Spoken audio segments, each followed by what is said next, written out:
Hey everyone, guess what? We're here with Erik from Bonginator. If you don't know them, you should check them out. They are leaving Manana tomorrow for you English speakers for a co-headlining tour with Nomas, which is going to fucking rip. It looks like they're doing the entire country pretty much. So catch the show.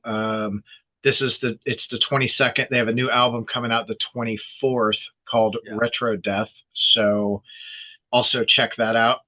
It's fucking killer. I told you, it really is fucking awesome. Uh, my favorite parts on the album are the fog interlude into the fog, Hell and the fucking outro is like it reminds me of like the end of a movie from the 80s. yeah. I'm That's like, what I was going for. fuck yeah. Well, you nailed it, dude. Like, Thank you. hell yeah. Um, what was writing Retro Death like for you? It was a ton of fun. Um, it was the most collaborative I've been with the band so far. With the other albums, I was very like, what's the word? Like, I was very much like this is my baby. Like I'm writing it. Um, with Retro Death, like me and the band, we spent so much time together on the road that I grew a lot more comfortable with like working with them. And it's still like I'd say 90% my writing and my vision, but it's nice having them on there, and like um especially with like the drums, right? We have like our drummer Joe on it this time, and um I think like what really what really changed shit for us was when we recorded Blood Diner.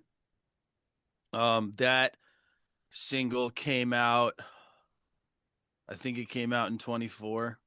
Um, but it was the last thing we recorded in a studio prior to Retro Death. And it Yeah, was the first time that we had like our synthwave stuff blend kind of seamlessly in with the death metal stuff. Um, and I think that approach really kind of geared us up for Retro Death. Before that, you'd have a death metal song and then a synthwave song, and it kind of have nothing to do with each other. right. Um, but it's as you've heard with Retro Death, like that's not the case anymore. No, not anymore. It's fucking it blends really well together, and I think Thank you. if nothing else, I think where we are as people, we are more ready for something like this than we ever have been. What makes you say that? Well, I think yeah, I'm old first.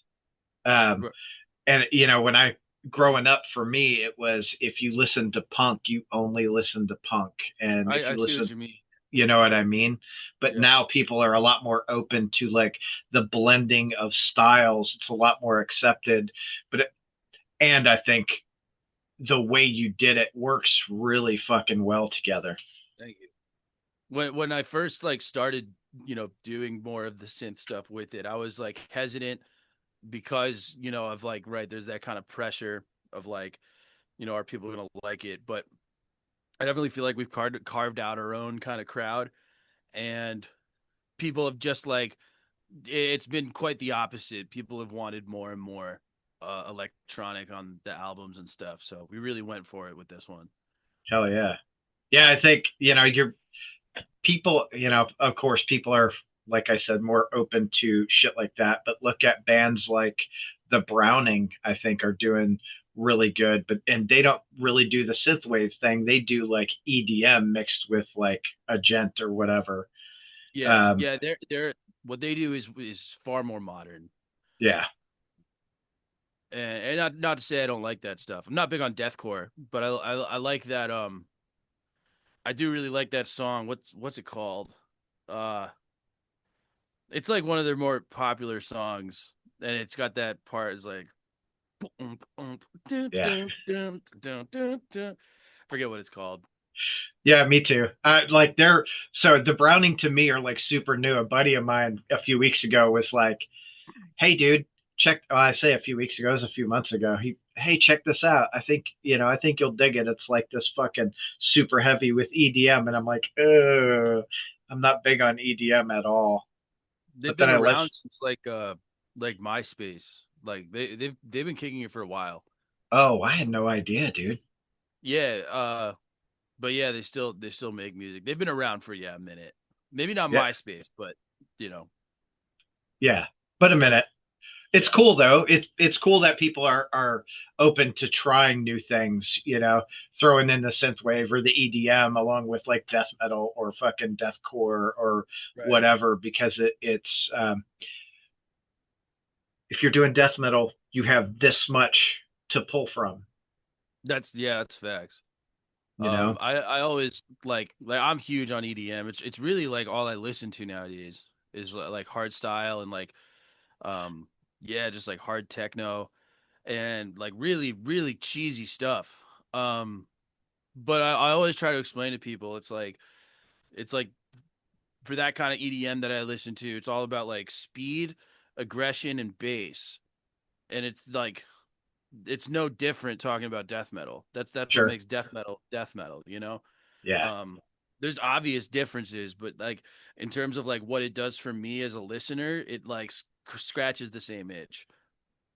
I could see that. I could see that completely. I think I never thought about it like in that in that format. I've got a buddy who's like, dude, listen to this, and he sent me a list of like I guess you'd call it hard techno. He's like, listen to this shit. I'm like, I'll try. When I get the like, I'm into something new, but overall, I don't know. It just guitar, bass, drums, Yeah. synth. Like, I'm cool with that, but I want to see a full band. When Yeah. I go do something live. What what are you most looking forward to with the tour? Like, what city? Um, Probably like our best cities by far are Phoenix, New Mexico, Phoenix, Albuquerque, and Boise, Idaho. And so Boise, like yeah, Idaho. we go nuts in Boise. They fucking love us out there. It's Hell insane. yeah. Um, yeah, we got a bunch of friends out there.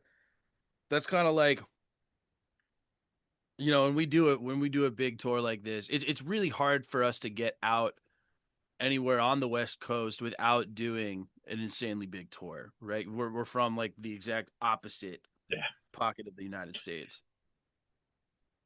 That How long did it take you to like plan this out to fucking make that happen? At this point, not very long. We have a very talented and nice agent. His name's Ron Martinez. He yeah, he just got it done. I kind of like the way it usually goes is like I put out like a list of places that we want to go. I make like a routing. I send it to him. He kind of like fine tunes it, adjusts it, make sure we're playing in like the places that we should be playing. Um, we hit a lot of like B markets, and we do especially well in those. And he's always looking for like young DIY promoters that are kind of like kicking up like really tight communities in their areas. That that's what we fucking need. We need, Yeah, I I don't want to say we need a lot more of that, but we just need to focus more on that, I think, because those are the people that keep this shit going, especially at, yeah. the in the underground. Like, it's not, you don't have the big Live Nation connected promoters and what have you, um, throwing the When smaller we like shows. when we first started and I was doing all of the booking myself, like I think I booked like two big national tours by myself, and kind of like the cheat code with all that is to play when you're playing areas like you're brand new to look for like really DIY stuff and like even houses. We've played a lot of house shows. Um and it's a really good way to just kind of like establish yourself really firmly in a new area um without like uh it's a lot easier to get people to those. There's already like locked in communities. They just want to go to a house and party.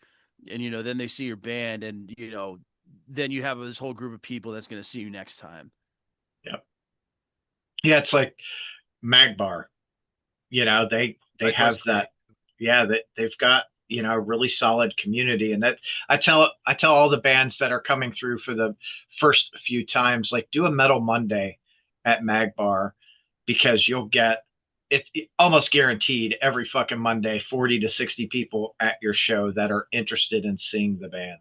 Yeah, that's fact. The first couple times we played in Louisville was at Highland Taproom on their Metal Monday, and Yeah. that was really fun. But it quickly got to a point where we were like, all right, like, can't do this again. Well, yeah, dude, it was, it's so small, Yeah, and it's the same but it people. was a great spot to establish ourselves there. Um, Yeah, it's the same community at fucking Magbar, yeah, which is fantastic. Like, shout out to Jake and Brian and all of yeah. you Jake, for, Jake was the one who booked us the first couple times. He's a great guy. yeah, for sure. I think I'm going to Nashville with him Friday. Oh, cool. Yeah. So I fucking love Jake.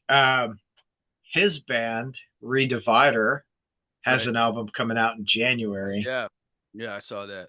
Oh, dude, stoked for that. Like, I fucking, I love all those dudes. So, on Retro Death, for you, is there a song that really sticks out that you enjoyed making more than the rest?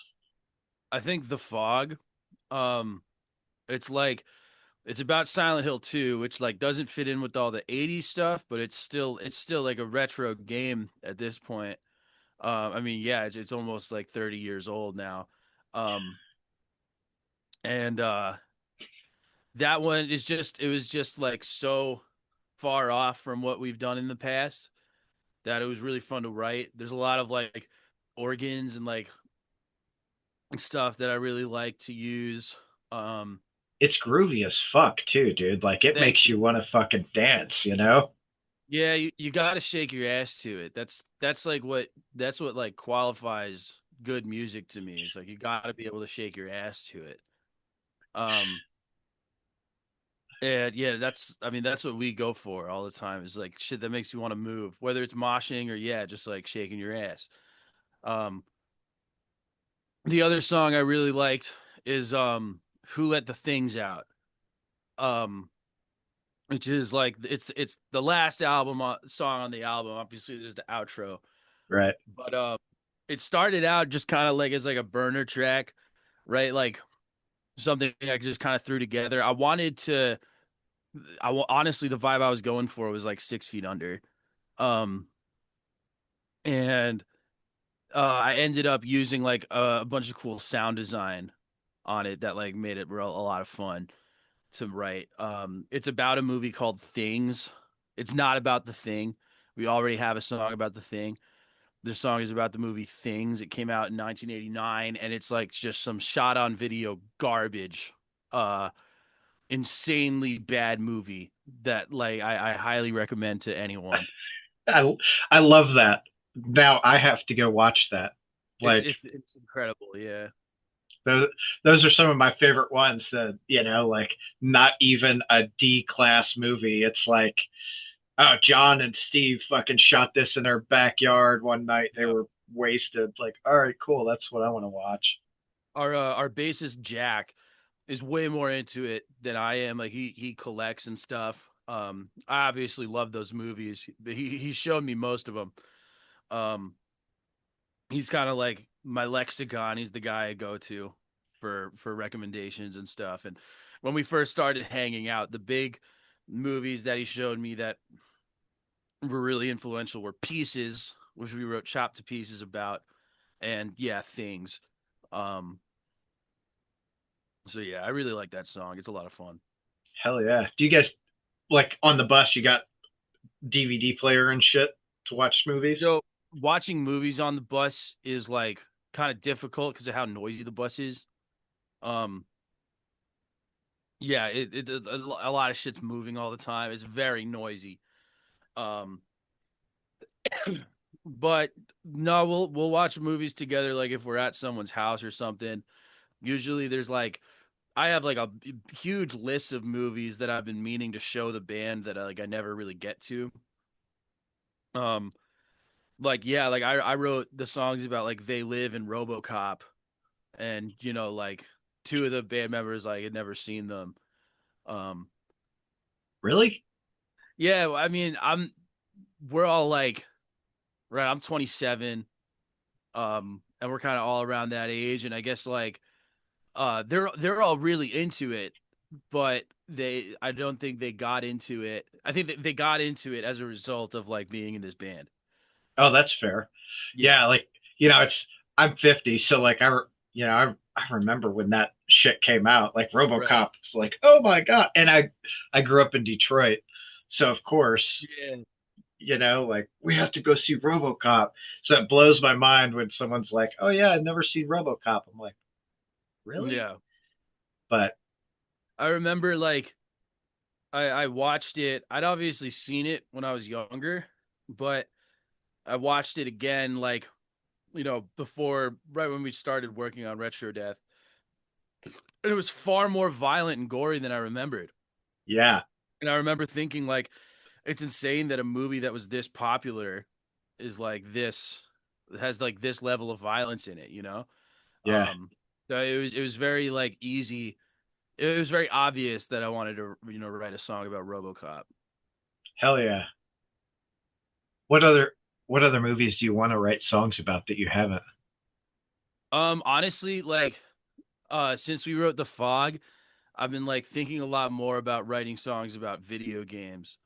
Um but the I can say we had a song about Bill and Ted that got scrapped on the album. That But you ended got up a we little ended up clip in there. we ended up yeah, well it's in the outro, yeah, it's a Yeah. sample. But we ended up using the riffs for Who Let the Things Out. Oh, right on. I fucking love Billy. That's another one. Like I fucking love Yeah. the shit out of that. It's such a good movie. I got it on VHS. Yeah, I love it. Hell yeah. That's what. Uh, now I'm gonna watch that. Well, not tonight. I got a show, but I'll fucking watch it like this week now.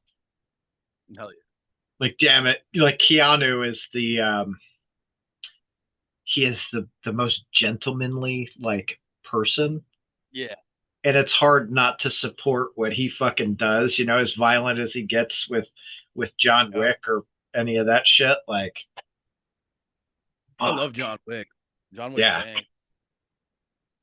I Fuck like I yeah. like any movie where it's very clear that people working on it were trying to do like the sickest thing possible all the time.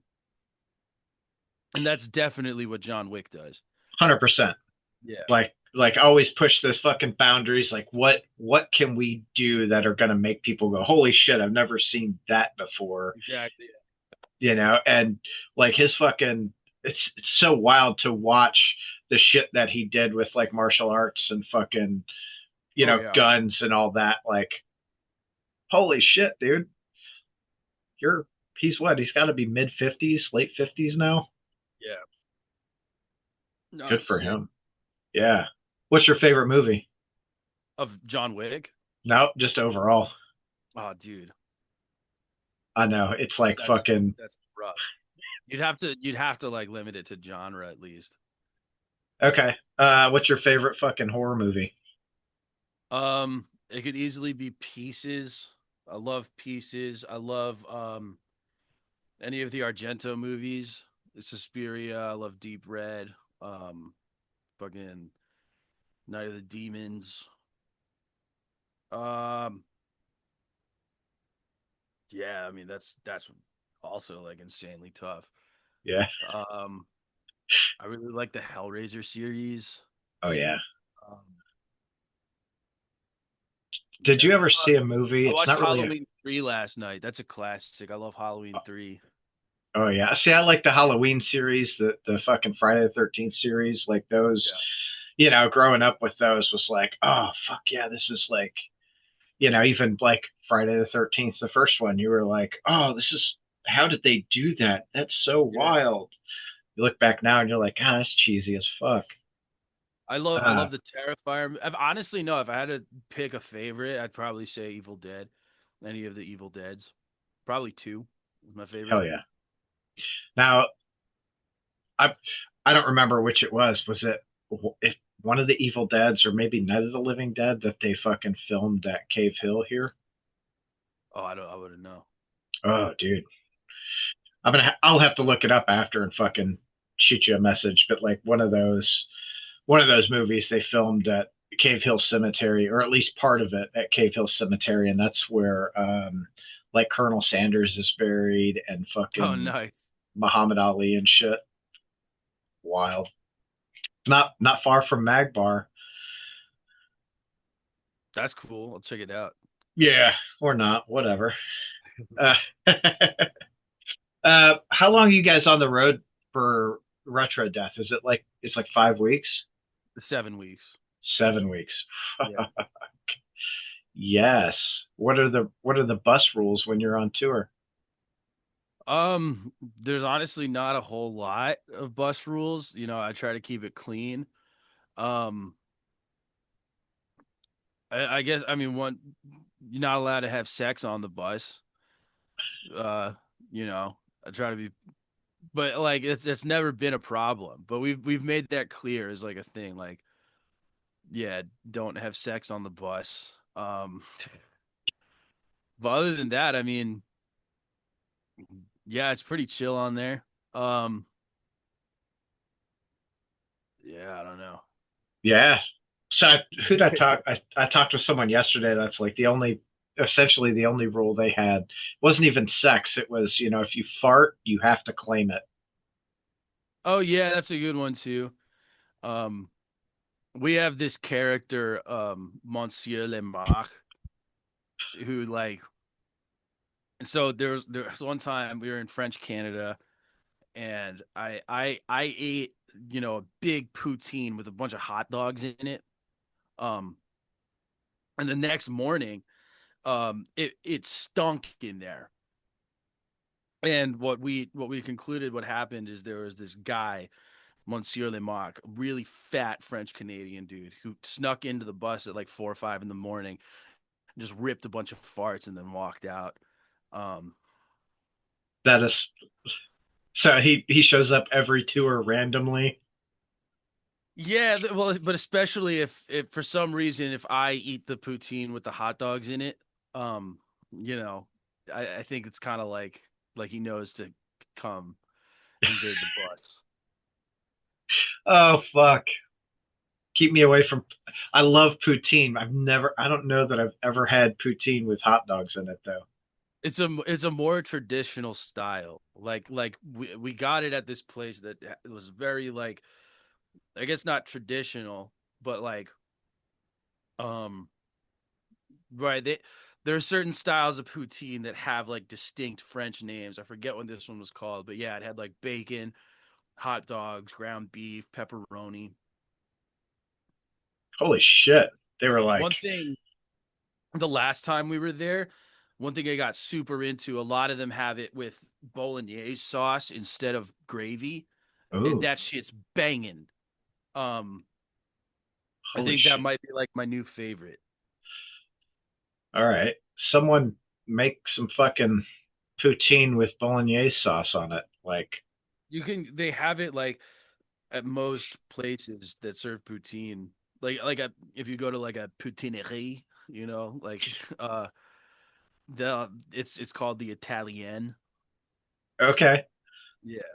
I'm into it. I would fucking anytime we go north, I'm like, okay, if there's poutine around, we are going to get poutine. My wife's like, you're so fucking weird. I'm like, Yeah. maybe, but I fucking love it. I'm surprised it hasn't caught on in the States that So much. it's like it's right. It's super regional though. Like, of course, big like over Pacific Northwest. They fucking got it all over the place up there. Yeah. I would assume like New York or like northern New York, Maine. There, they've got it. You'd be Uh, surprised. I mean, that's where we're from, and like, that region. We don't see it that much. And then when they do it, it's like they'll just like melt mozzarella cheese on it or something. And it's not the same, yeah. no, not at all. Like, fuck. If you're gonna do it right. Yeah, yeah, you need to have the curds. Yeah, they're doing it in Nashville now. That's cool. But yeah, you'd expect Yeah, Americans to be all over that shit.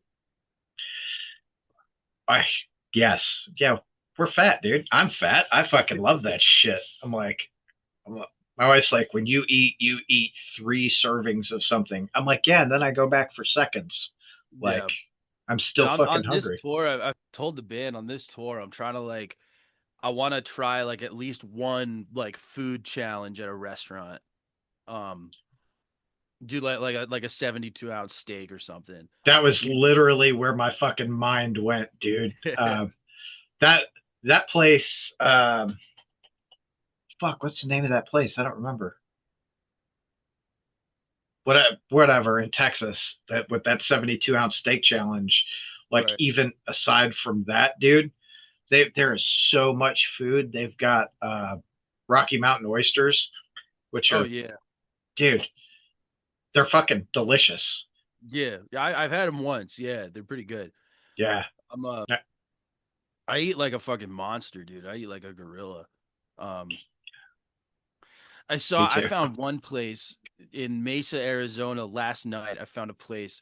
It's a sushi place, and it's like 15 minutes from the venue we're playing. And they have one challenge. It's like 80 pieces of sushi in 30 minutes. And I'm like, bro, like it's easy street, bro. Like I could nail that. Depends on how big the sushi pieces are. If it's like the fucking big Right. fat No, rolls. it's the rice. They could fuck me over with the rice. Oh You yeah, know, anything else is probably fine. But I saw a video of a guy doing it. It doesn't look too bad. damn, that sounds. I'm gonna have to try that out now. Like, now I want to know. What have you guys been to Tony's on I-75? It like right outside of Flint, Michigan. No. So it's not like a food chat. They don't do like a challenge, Mhm. but you get like a BLT, and it's a pound of fucking bacon. You That's get insane. like a banana split, dude, and it's like, I don't know, three like quarts of fucking ice cream. Yeah. Oh, dude. On the road, I try to we all as a band try to eat like pretty healthy. You know, a lot of the times we're forced to eat garbage. Yeah. Um, it's like late at night, not much is open and shit. I like the when I'm at home, like I'll eat a lot of spicy foods, but when I'm on the road, I really don't fuck around with it. Cause like I'll get like acid reflux and shit. And when I'm doing vocals, and that it's the worst feeling in the world. Oh yeah. Um, Fuck so that. yeah, like that's the one thing I won't do is like a spicy challenge. Um, you know what I mean? And I feel like those are kind of like uh it's almost like they're designed for failure. It's so easy to just like make someone tap out with that. But as far as like quantity, like I can just eat fucking yeah. Yeah, I think, the spice challenges, I like a little bit of spice, but like, if you ever said, "Hey, we're gonna do this spice challenge," fuck you, I'm out. Like, I Yeah. am not into it at all. And then it's like if I've been eating garbage, right, and then I eat something really spicy, then like that bowel movement's gonna be very, very unpleasant.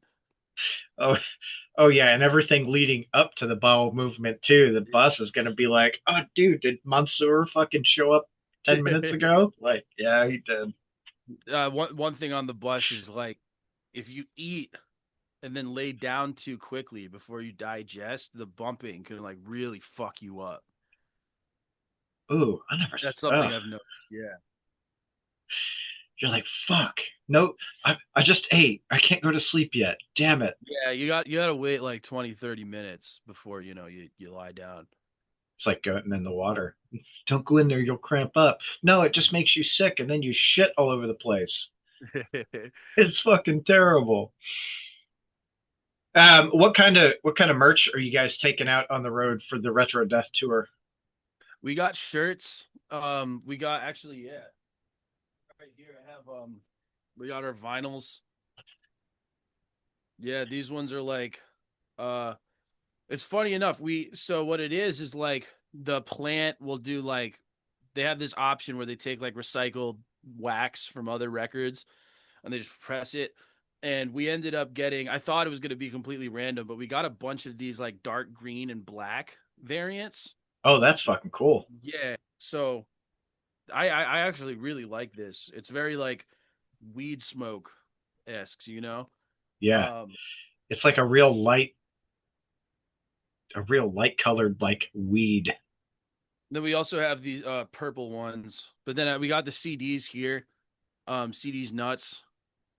And the I love the disc image, right? It's like reflective with the text printed on it, Yeah. and it's got that blood splatter. I love that. Um, and then we got these tapes too. They're very, very like basic. What I was going for was like on old like Mac 2s and Commodores, they used to load computer programs and games on a cassette tapes. And I was kind of modeling it after one of those. Where does that interest come from for you? Like all that old retro shit. I think it started with the angry video game nerd. You know who that is? Mm-mm. It's just like a guy on YouTube on the internet who like reviews old video games, retro games. And that was huge for me growing up. That was like he was one of the people that kind of inspired me to create just in general because he was making like stuff that I really, really liked with like super low budget. And it was one of those inspirations where it's like, okay, I can like probably do this. That's fucking cool. I- So yeah, so he got go me ahead. into like right. Obviously, he reviews like retro games and stuff, mostly like NES games, and then he'll also go in on like old computers and like old consoles and stuff. Um, it's weird watching it now, right? With episodes he's doing now, he'll sometimes review like a PS2 game, and I'm like, whoa. Yeah. So I that was like I grew up with the PS2. That was like my time, and then also every October he does Monster Madness. He reviews a horror movie for every day of the month. And that got me also at the same time into like horror movies. Oh, that's cool. Yeah, that's a good like crossover right there. Yeah. Horror movies and fucking video games. Not you said Commodore, the Commodore 64 was the first console that I fucking had. Yeah, there you go. Yeah. God, that was a long fucking time ago. Probably more than 40 years ago. Yeah, I think it came out in like the 80s. Yeah, Yeah. like 81 or something like that, I think. Yeah, it's 45 years ago. Yeah, Jesus Christ.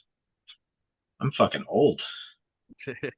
Oh my, I don't like that. I don't like feeling old. I feel you. Yeah. Not yet you don't.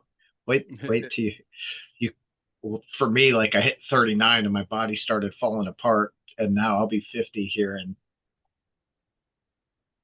I don't know, 8 months or something. Oh, cool. Yeah, no, my fucking body. Everyone's like, "Let's go to the pit." I'm like, "I'll be against the wall." Tick. Just I don't want to break anything. It's fucking great. I feel you. So the fucking echo colors on the vinyl, uh, do you how I guess how many vinyl did you all have pressed? Well, so there's two variants. I honestly don't know how many the label pressed. Um, but yeah, there's two variants. One of them is like a purple and orange marble, and then the other one is right that like random selection. Yeah, they just take like recycled plastic from the plant from other records and throw them together. And that actually like really worked out cuz I love having like a bunch of color variants for vinyls, but the label it was they were hesitant cuz obviously it drives up unit cost. So Yep. that option like worked out pretty well for us. Yeah, the echo, that echo option is super cool because you don't know what you're gonna get. It's super fucking random. You might Yeah. get green, you might get shit that's like really black with a little red or whatever, because it's Yeah. literally whatever they have available. That's good shit. Oh, you collect vinyl? No, I do not. I don't really collect a lot of physical media to be honest. I don't blame you. It's fucking expensive. Yeah. I get a lot of it. Like I get a lot of free tape. I have a small little tape collection, but it's not something that I like actively collect. Damn. Yeah, I do. And it is so fucking stupid. Uh, God. I've got a stack of records on top of my shelf right now I'm trying to sell. I'm like, just someone please buy these now. I need more room. It's fucking stupid. What got you into music initially? I mean, just like my whole life, I couldn't give you a specific A example, moment. but Yeah, yeah. I totally get that. Oh, it was just you kind of fucking born and go, I need that, whatever that is. yeah, my brother was really like growing up. My brother showed me like Linkin Park, and he was really into like Blink-182 and stuff. He showed me a lot of music that I, you know, really liked at a young age. And then I played a lot of the Tony Hawk games. You know, those are killer soundtracks. Played a lot of like Guitar Hero and Rock Band.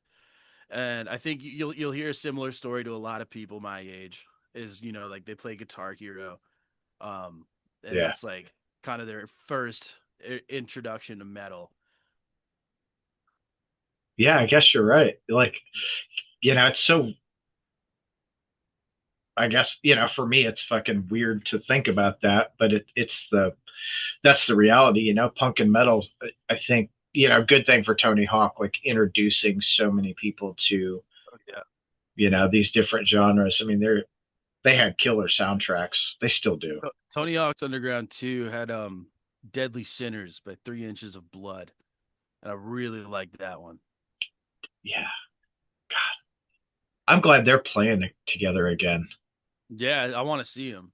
Yeah. But it seems like they haven't like come to my area quite yet, or at least like I've been on tour when they do. Well, But yeah, racing band. you do the fucking death metal bonanza thing, right? Yeah, There you go. they might be kind of expensive. It's a very DIY low budget festival, but I mean, yeah, that would be cool. Yeah, I'll be like, hey Ash, fucking hook me up.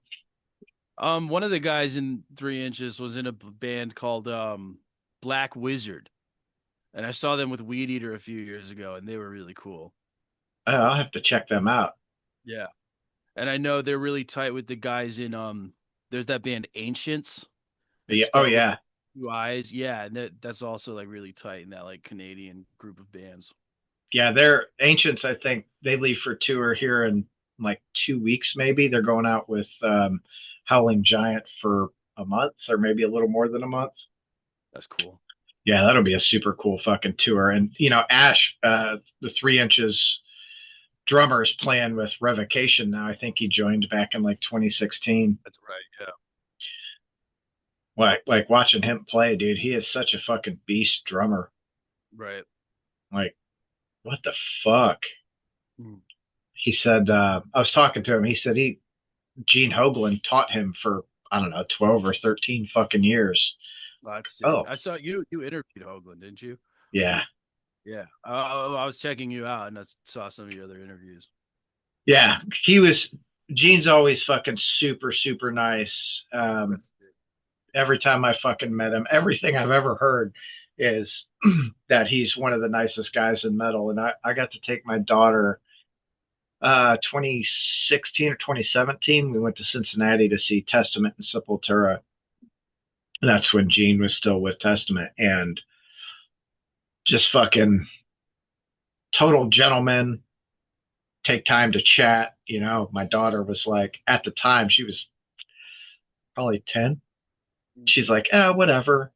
And then as she got older, I mean, she's fucking 18 now. When she got about 14 or 15, she started meeting friends who were into metal.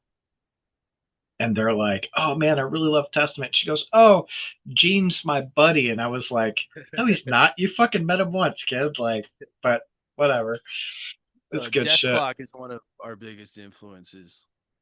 Dude, Yeah. they That's what I they found out. they fucking rip, dude. It's one of those like silly, humorous death metal bands that still have like seriously banging music, and that's a big influence for us. Yeah, I like that. I think like Atoll is kind of the same way, right? It's like you have this really serious music, but you've got to just let's have fun. Let's Yeah, fucking make fun of the extremes of what metal is to people. right. It's completely opposite from 6 Feet Under and Cannibal Corpse, which was that shit was so fucking serious. Yeah, You know, yeah, did you absolutely. see? Are you a big like 6 Feet and Cannibal Corpse fan? I love Cannibal Corpse. 6 Feet, I like haven't gotten super into, but like that TNT cover is like one of my favorite fucking songs, dude. Dude, I love Chris. We went to see him in January this year with Mhm. Nile and Psychroptic, Right. and I've not seen Chris Barnes since probably the late '90s. Mm. So I'm like, all right, everything I've heard is he's so terrible and blah blah blah, and then we fucking see him, and he crushed. Yeah.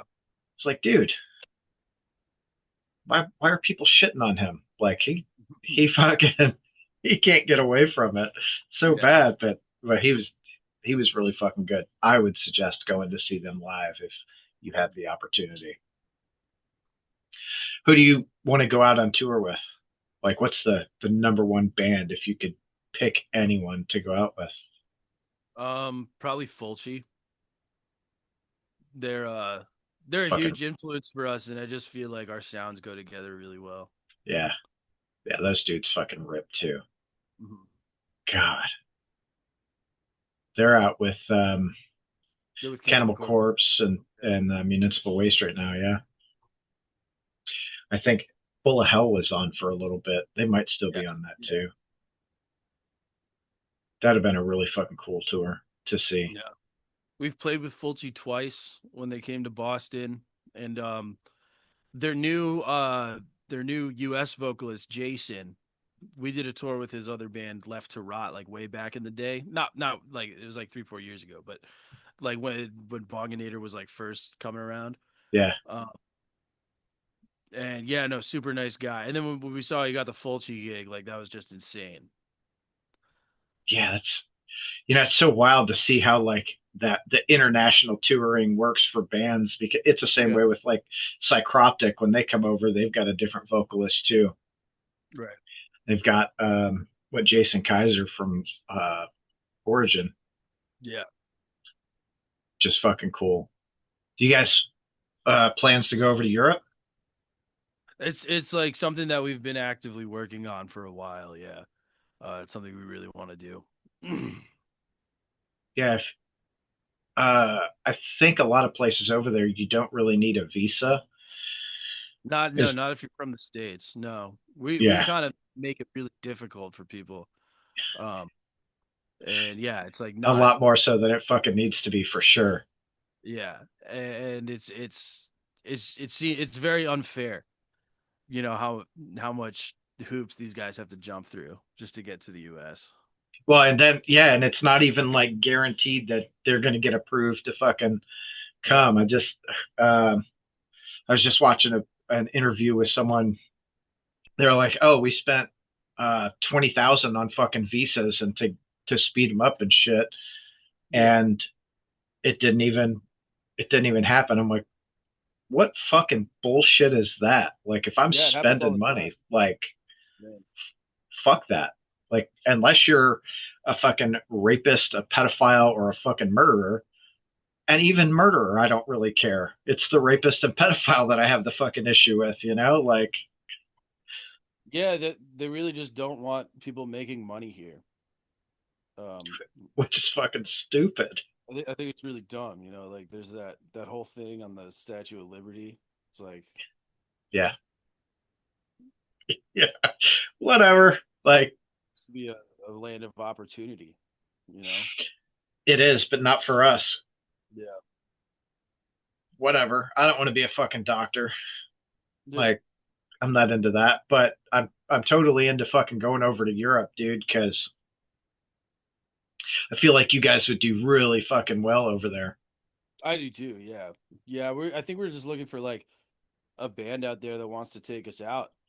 'Cause we wouldn't want to go there and do a headliner and like no one Right. knows who we are. But yeah, I think this new album when it drops, like it'll get a lot more attention. And we're on a German label, so That's cool. Um, yeah, we got that, people working on it. that's fucking cool. Um, I, I, I wonder who I know that could like help because I feel like we can make a connection for you and Well, we fucking got get you. we got we got shit in the works. We also know bands. I talked to Party Cannon a lot. I know they dig us and stuff. Hell yeah. It'll happen sooner or later. Hell yeah. You better be saving that money for those fucking flights and shit. Have you thought about like the logistics with equipment going over there? I mean, the way bands always do it is they just rent a whole bunch of stuff. Um, then yeah, like if you tour with another band, you try to share Backline as as much stuff. much. Yeah, save some money. I know there's a band out of Cincinnati called Valley of the Sun, Hmm. and they tour Europe so much that they've built up their equipment and just they have a European set and a Right. North American set. So Yeah, that's really the way to do it. Yeah. yeah, then you're not renting equipment, but at the what's better, like renting the equipment or paying for the storage of the equipment if you're not over there? Yeah. Who knows? Yeah, all that fucking economical stuff that doesn't make sense to a lot of people. To me, I'm Yeah. fucking whatever. Who did the art for Retro Death? His name's Dan Goldsworthy. He works with a lot of bands, and some notable work. He's done a lot of work for Aborted. He did that album art for the Corpse Grinder album. Um, yeah, just really good, really sick artist. It's very similar to like Ed Repka and all those like Death and Megadeth albums. We knew for Retro Death, we wanted it to look like that. Yeah. Hell yeah, yeah. It kind of goes with that fucking whole aesthetic. Yeah. You guys doing album cover shirts? Yeah, we have some. Hell yeah. And are you doing like tour dates on the back for this run? I think it has the track listing on the back. Yeah. Okay. Hmm. Do you guys do tour specific shirts? We have. Yeah, they go well. Um, but yeah, I think for this one, we just wanted to push the album as hard as possible. Yeah. Though it's just smart. You're touring on the album. You've really got to fucking push it. Yeah, yeah, that's the whole idea. Yeah.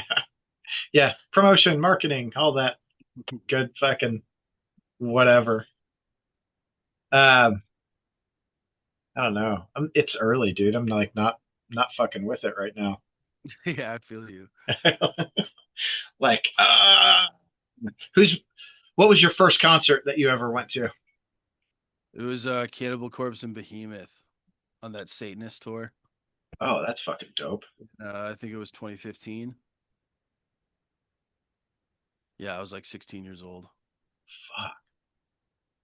That's a killer first concert. Yeah, yeah, it was awesome. Yeah, I had a great time. That was like my first exposure to it, and I, completely fell in love with it. Do you remember what your thoughts were when you were leaving? It was just like, when's the next one? Yeah. It's like almost like getting tattoos. Once you fucking start, Yeah. you can't stop. Can't stop. Oh, it's don't stop. I was gonna say don't stop believing. So fucking wild. How long does it take you to clear like samples for the album? We didn't have to clear any of the ones we used. It's all, fair use. I mean, typically the way to go is like there's always like some other sort of music under it or like some sort of effect on it. The only one on there that's actually like ripped straight from something without any alteration is the one before Ninja Turtles. Um, but yeah, no, we haven't had to get anything cleared like that. Um, which is pretty cool. I know how to work that. Good for you. Like, there's so much licensing shit, when it comes to fucking samples and all that. And sometimes they were doing, got a buddy that was putting out a cover song. It was supposed to be out like last October, and it took too long to get the licensing, the clearance from, I think, Danzig's camp. It's yeah, it's different for like covers or like if you're sampling like a different song, it's Yeah. very very different as opposed to like yeah, right, like a death metal band that has like max 20K monthly listeners just wants to use a movie sample, uh, typically no one's going to sue you unless there's money to be made, Yeah.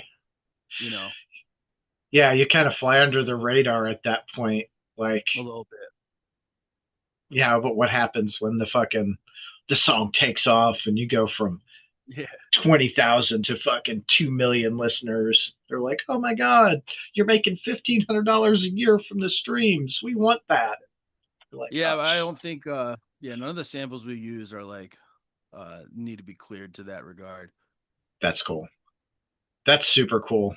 It's a smart way to do it. I feel like um, Puff Daddy, when he did the police song, or was it Sting? You're right. I know what you mean. Yeah. Yeah, he didn't clear it. He got raked over the fucking coals. Yeah. Uh or Robin Thicke, Martin Gaye, that kind of Yeah, stuff. Yeah, it happens a lot. Usually when that happens, it's like the only motivation there is money. Um and I think like any musician knows how easy it is to accidentally rip someone off. You write something and then after the fact you realize like, oh, someone, you show it to someone and they're like, oh, it kind of sounds like this.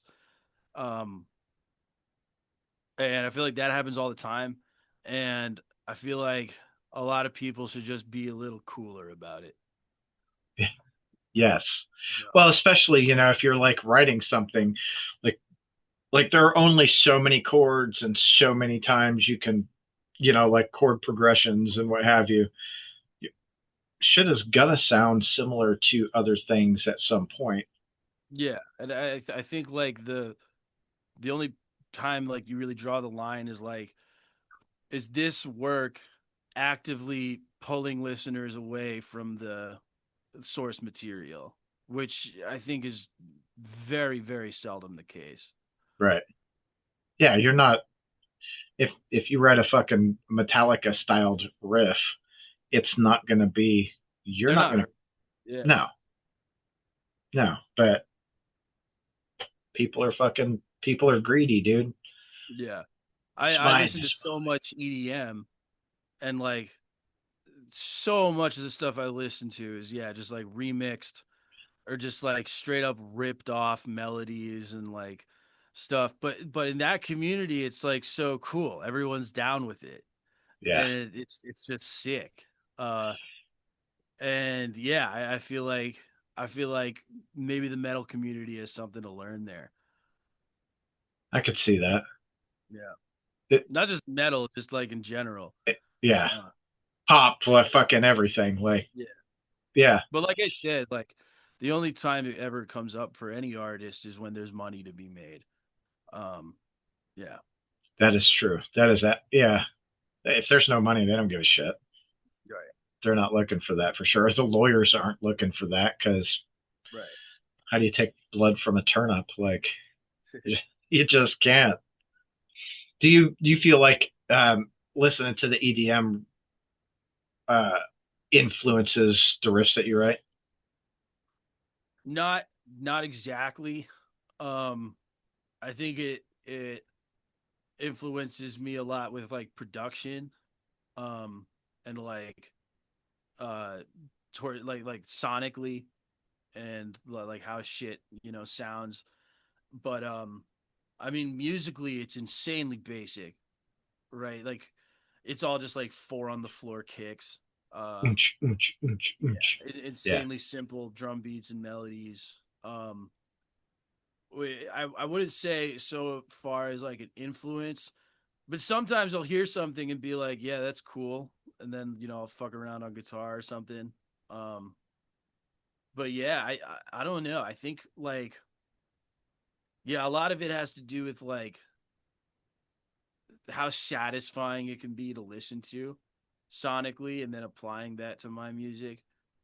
You wouldn't really get much of that on Retro Death because we're trying to like when we were getting it mixed, I told my buddy Sean, I was like, I want the drums to sound like Bon Jovi, and stuff like I wanted it to sound like an '80s mix, Yeah. but with modern elements. What's the biggest like sonic thing that you've taken from EDM onto like one of your albums? Well, I think the huge thing with Retro Death is the synth toms. Um, and when we play live, our drummer has a sample pad that has them loaded on there, so he doesn't have any rack toms. It's just a sample pad with the do do do do. I was wondering about that too. I was like, I wonder how they recreate that live because I hear that and I'm like, fuck, I feel like we should be like skating in the 80s or something, Yeah. like gleaming the cube, dude. Like, what the fuck? So that was definitely like, I guess you could say it was like kind of a big risk to take. Because I know a lot of people are gonna hate it, but that's fine, you know. I think I don't know if they're going to hate it. They're going to be. I think a lot of people are going to question it at first, but after a couple listens, they're going to understand exactly what you were going for. Yeah, and I think we have our fans and they know what we're about, but to some new listeners, it might be kind of jarring, but it's still cool. Yeah, I think it's cool as fuck. Like I really like that you mixed so many elements into the album because Thank you. it's like if I want to listen to just a straight death metal album, I've got 20 fucking Cannibal Corpse albums and 6 Feet Right, Under albums to really listen to. So it's it's also hard, I think, in current time to find bands that are willing to push the fucking envelope and get it out, right. you know. So all right, Eric, I know you've got shit to do, especially like tour prep leaving tomorrow. So I'm not going to like keep you all day. That's Thank okay. you very much for your time, dude. I greatly appreciate it. Sure, yeah, great time. Thank you. Hell yeah. We'll go. Have a great day. And if I don't, I'm probably going to see it either Black Circle or MagBar, one of the two. Sweet. Hell yeah, Well, dude. yeah, thank you.